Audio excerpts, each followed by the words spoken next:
ખેડૂતની આવક ડબલ થઈ ગઈ, યુવાનોને 2 કરોડ દર વર્ષે રોજગારી મળે છે, નથી મળતી? તો હજુ આપણે બીજા 2047 સુધી આપવાની છે એમને તક.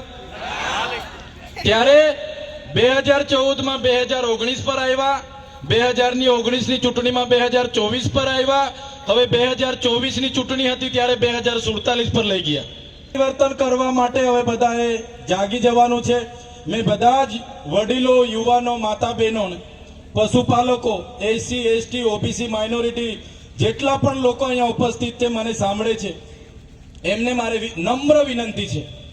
અમે નાના લોકો છે, અમને પોલીસ, એમની સરકાર, એમનો કલેક્ટર, એમના એસપી, એમના મંત્રી, એમના તંત્રી બધા અમને પણ ખૂબ ડરાવે છે, ધમકાવે છે, જેલોની વાતો થાય છે, ફલાણું કરીશું, ઢીકણું કરીશું.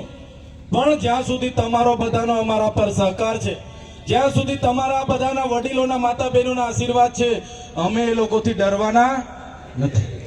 ત્યારે આપણે હવે સામે લડવા જવાનું થતું નથી.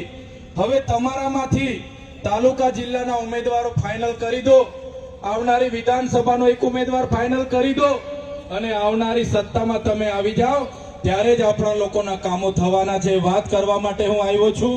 બધા જ લોકો આજે ઘણા લાંબા સમયથી આ મંચ પર ઉપસ્થિત હતા, અહીંયા બેઠા છો, ત્યારે તમામ લોકોનો, આજુબાજુ ગામોમાંથી પધારેલા મારા વડીલો, મારી માતા સમાન મારી માળીઓ, મારી બહેનો, મારા ભાઈઓ, મારા મિત્રો, મારા ભૂલકાઓ, મીડિયાના તમામ સાથીઓ, પોલીસ અધિકારીઓ, પોલીસ કર્મચારીઓ, બધા જ લોકોનો, જેમણે અમને ગ્રાઉન્ડ આપ્યું છે, એ ભાઈનો પણ, અને જેટલા પણ લોકો મને સાંભળે છે, બધા જ લોકોનો હું ખૂબ ખૂબ આભાર માનીને છેલ્લે હું એક નારો બોલાવીશ. તમારે પરિવર્તન કહેવાનું છે અને પછી મારી વાણીને હું વિરામ આપીશ. સંતરામપુર માં આગે જોરથી પછી કેશેભાઈ, ચૈતરભાઈ આવ્યો તો કઈ હતું નહીં, હવા જતી એવું. સંતરામપુર માં આગે, કડાણા માં આગે, સુખસર માં આગે, સુખસર માં આગે, જાલોદ માં આગે, દાહોદ માં આગે. પરિવર્તન, પરિવર્તન, પરિવર્તન. ધન્યવાદ. જય આદિવાસી, જય જોહાર.